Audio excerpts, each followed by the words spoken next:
Alors bonjour, donc je suis heureux de vous accueillir à la cave des vignerons du Quercy, donc à Montpezat de Quercy. Coteaux du Quercy, c'est un terroir de polyculture.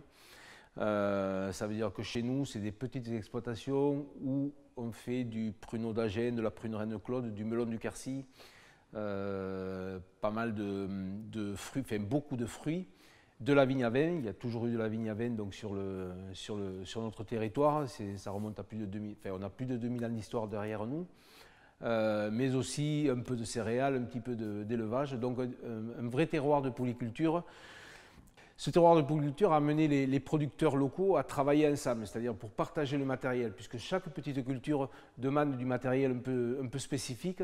Donc on a, pour vous donner un exemple, la plus vieille CUMA, donc coopérative d'utilisation de matériel agricole, la plus grosse CUMA du département, la plus vieille, est née ici, donc sur le terroir des Coteaux du Quercy.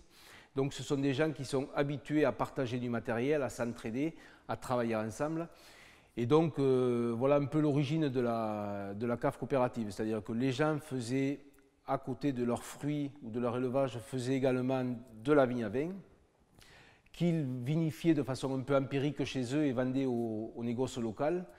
Et il y a 35 ans de ça, donc en 1980, dans les années 80-85, donc un groupe de producteurs s'est réuni pour se dire, bon voilà, est-ce qu'on garde ce moyen de diversification sur nos exploitations, ou bien, et à ce moment-là, si on le garde, il faut aller plus loin pour valoriser et en faire quelque chose de reconnu.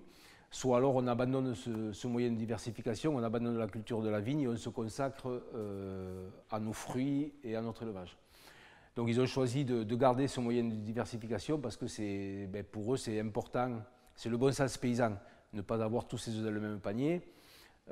C'est un moyen de diversification qui permet aussi de préserver la biodiversité, etc. Donc en 1985 est née donc, la cave des vignerons du Quercy avec une poignée de producteurs donc, qui se sont regroupés, qui ont mis de l'argent en commun sur la table pour construire des bâtiments, acheter des cuves et puis embaucher du personnel. Voilà. Voilà comment est née la cave donc, il y a 35 ans.